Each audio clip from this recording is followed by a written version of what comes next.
এটা শরণার্থী না, এটা কি করে? আমি কেন আসছেন? আপনার এটা গুনাহ, কবিরা গুনাহ। আপনি যদি এটা মানেন মুসলিম কার সাথে কার সাথে কথা বলবেন? প্রধান প্রকৌশলীর সাথে। কেন কথা বলবেন? আপনারা নিষেধ করছে আপনি চলে যাবেন, যদি হয় আপনার কি কাজ? 26টি জেলার মানুষকে নিরাপদ পানির নিশ্চয়তা দিতে জনস্বাস্থ্য প্রকৌশল অধিদপ্তরে পানির গুণগত মান পরীক্ষা ব্যবস্থাপনা শক্তিশালীকরণ প্রকল্পর কাজ শুরু হয় 2022 সালে। 4বার টেন্ডার আহ্বান করা হলেও দরপত্র মূল্যায়নে গড়িমসি ও সময়ক্ষেপণের শিকার ঠিকাদার প্রতিষ্ঠানগুলো। কাজ পায়নি কোনো প্রতিষ্ঠান। আর্থিক ক্ষতি থেকে মুক্তি পেতে প্রধান প্রকৌশলী, সচিব ও সিপিটিইউতে লিখিত অভিযোগ করে কয়েকটি প্রতিষ্ঠান।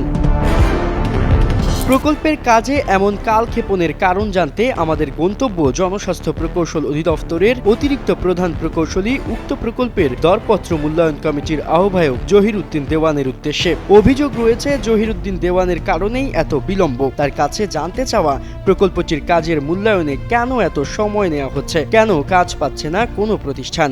এটা হচ্ছে একটা টিম এই জায়গায় মূল্যায়নের কাজ করে, আমি একা করি না। আমার পার্টটা কমপ্লিট করে আমি এই জায়গায় আমার মতামত এবং রিকমেন্ডেশন পিডিকে দিয়ে দিয়েছি, কিন্তু তারা এটাকে এই জায়গায় কমপ্লিট করে সাইন করে আমার কাছে নিয়ে আসলে আমি সাইন করে দিব, কিন্তু তারা দীর্ঘদিন ধরে এটা করছে না, এটাকে ডিলে করে আমার দিকে এইগুলি অভিযোগগুলি ছুড়ে মারছে। কিন্তু এইটা এই জায়গায় আমার পার্টটা আমি কমপ্লিট করে 6 তারিখে পিডিকে আমি দিয়ে দিয়েছি, আমার মতামত এবং রিকমেন্ডেশন এভরিথিং দিয়ে দিয়েছি। আর আমার বিরুদ্ধে যে সমস্ত অভিযোগ এনেছে সেইগুলি মিথ্যা এবং এগুলি কখনো প্রমাণ করতে পারবে না। আমি কখনো এই ধরনের কাজের সাথে লিপ্ত হই না। তো আমার কাছ থেকে আমার পার্টটা আমি 6 তারিখেই পিডিকে দিয়ে দিয়েছি। পিডির কাছে সম্পূর্ণ কিছু রিপোর্ট আছে, ওনারা শুধু সাইন করে আমার কাছে নিয়ে আসবে, আমি সাইন করে দিয়ে দিলে তারপর চলে যাবে, কিন্তু আমার কাছে নিয়ে আসছে না। এই হচ্ছে অবস্থা, এই হচ্ছে আমার মতামত।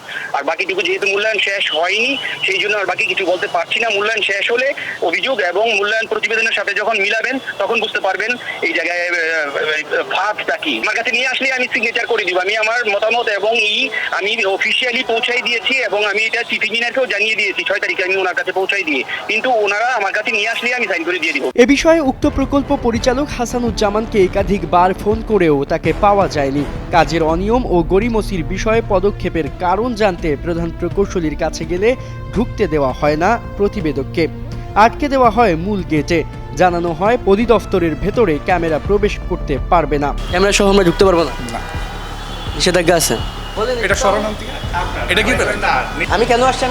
আপনার এটা গুনাহ, কবিরা গুনাহ। আপনি যদি এটা মানেন মুসলিম কার সাথে কথা বলবেন? প্রধান প্রকৌশলীর সাথে। কেন কথা বলবেন? বললাম প্রধান প্রকৌশলী সে না বলছে না। আপনারা নিষেধ করছে আপনি চলে যাবেন, যদি হয় আপনার কি কাজ? আপনার কোনো কাজই নেই এখানে, আমার নিষেধ করা হয়েছে আপনি চলে যাবেন। ক্যামেরা যাওয়া নিষেধ ওই দপ্তরে প্রবেশ। এটা কার পক্ষ থেকে আসলে? মন্ত্রণালয়ের পক্ষ থেকে। আগুন লাগার পর থেকে এরপরে নিষিদ্ধ করা দেওয়া হয়েছে অধিদপ্তরের কোনো কর্মচারী। এই আগুনটা কি ওই সচিবালয় আগুন লাগার পর থেকে? এটা ক্রাইসিস তৈরি হয়েছে তদন্ত। এক পর্যায়ে তাকেও ফোন কলে পাওয়া যায় না। দরপত্রটি দ্রুত সিদ্ধান্তের জন্য 14 দিনের সংক্ষিপ্ত নোটিশে প্রকাশ করা হয়।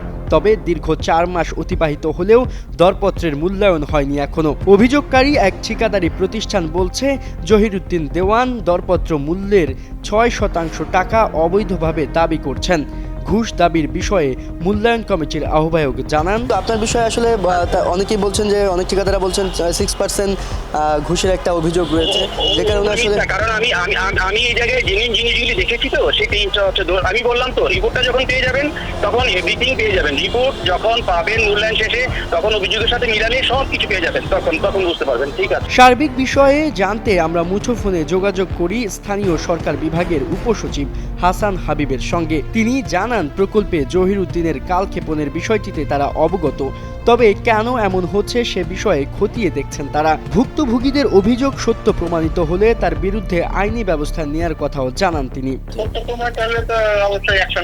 এই বিষয়ে আসলে আপনি কতটুকু অবগত? এই যে প্রকল্পটা এতদিন যাবত কালক্ষেপণ করেছে, কালক্ষেপণ করলে কেন করলো, যে কারণে করলো, সবকিছু খতিয়ে দেখা হবে। দেখে যদি উনি যদি আসলে এর সাথে সংশ্লিষ্ট পাওয়া যায় তাহলে আমরা আইনগত পদক্ষেপ নেবো এবং আইনের প্রক্রিয়ার মাধ্যমে যে অ্যাকশন প্রয়োজন সেই অ্যাকশনগুলো নেওয়া হবে। আর যদি মনে হয় যে না কালক্ষেপণ ছিল, স্বাভাবিক ছিল, তাহলে এতে উনি ইফেক্ট পাবে। এবং যেটা আসলে 14 দিনের মধ্যে দেওয়ার কথা ছিল দরপত্র মূল্যায়নটা, যে লোকটা যে কাজকর্ম কিংবা অন্য কোনো বিষয়ে ত্রুটিপূর্ণ থাকে তাহলে 14 দিনে ত্রুটিপূর্ণ নাকি 4 মাস পরে ত্রুটিপূর্ণ হয়েছে। না সেটাই একটা প্রতিষ্ঠানে অভিযোগ করছে, যার দুইটা একের অধিক করছে, তাহলে দুইটা প্রতিষ্ঠান তার কাজ পাবে না। ঠিকাদারি প্রতিষ্ঠানগুলো সেটাই বলছে যে যাকে দাও একটা রকম দিয়ে আমাকে তো বাদ দাও। হ্যাঁ। অন্যদিকে দরপত্র মূল্যায়নে কালক্ষেপণের কারণে আর্থিক ক্ষতির সম্মুখীন হচ্ছেন ঠিকাদারি প্রতিষ্ঠানগুলো। আমি মোহাম্মদ আব্দুল সালাম, বাংলাদেশ অ্যাডভান্স টেকনোলজির মালিক। 3 বছর ধরে প্রায় আমরা এখানে জনস্বাস্থ্য প্রকৌশল অধিদপ্তরে একটা টেন্ডারে অংশগ্রহণ করি। এটা টেন্ডার সিকিউরিটি প্রায় 80 লক্ষ টাকা। 2022 সালের 13ই জানুয়ারি প্রথম টেন্ডার হয়, তখন একবার টেন্ডার করলাম 80 লক্ষ টাকার টেন্ডার সিকিউরিটি দিয়ে।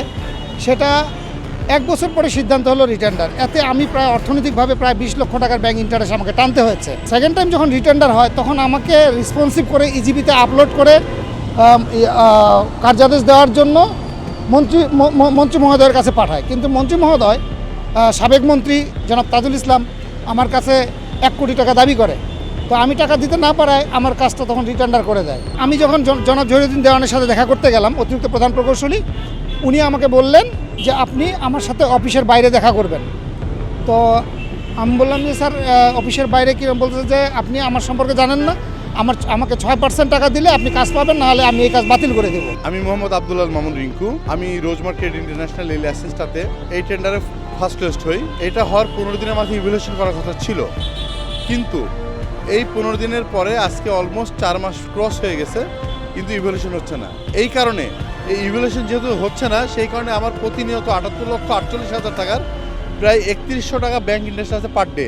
এই যে পার ডে আমার 3100 টাকা ইন্টারেস্ট আছে, এটা আমি লুজার। এই জন্য আমি এই ইভ্যালুয়েশন কমিটির যে আহ্বায়ক আছে জহিরুদ্দিন দেওয়ান, তার কাছে একাধিকবার যাই এবং তাকে অনুনয় বিনয় করে বলি যে দেখেন আমরা ঠিকাদাররা ধ্বংস হয়ে যাচ্ছি, আপনারা আমাদেরকে কোনোভাবে বাঁচান এবং আমাদেরকে কাজ কাকে দেবেন জানি না, তবে আমাদেরকে এই ব্যাংকের ইন্টারেস্টের হাত থেকে মুক্ত করেন।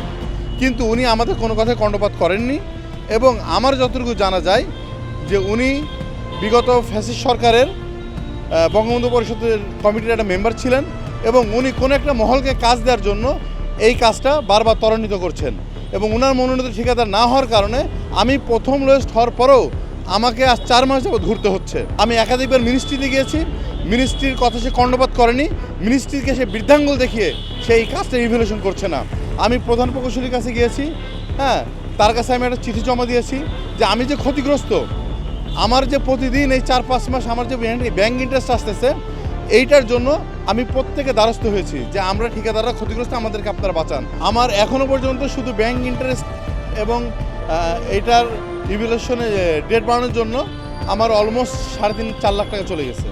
30 জুন প্রকল্পের মেয়াদ শেষ হতে যাচ্ছে। গত বছর নভেম্বরে দরপত্র আহ্বান করেন প্রকল্প পরিচালক মুন্সি হাসানুজ্জামান। এই দরপত্রে 6টি ঠিকাদারি প্রতিষ্ঠান টেন্ডার করে, যার tender ID 1026573, tender package number goods 05.B। উক্ত টেন্ডারে মূল্যায়ন কমিটির আহ্বায়ক জহিরুদ্দিন দেওয়ান। তাকে ঘিরেই নানান প্রশ্ন।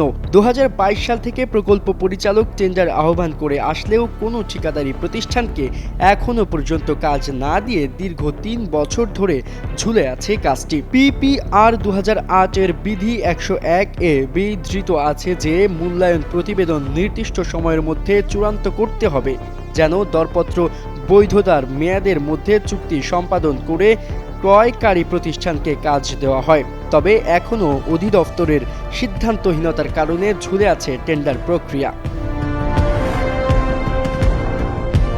উল্লেখ্য, জহিরুদ্দিন দেওয়ান মন্ত্রণালয়কে বৃদ্ধাঙ্গুলি দেখিয়ে নিয়ম বহির্ভূত কাজ করে যাচ্ছেন। এ বিষয়ে তদন্ত করে ব্যবস্থা নিতে জোরালো দাবি জানান ভুক্তভোগী ঠিকাদার প্রতিষ্ঠানগুলো।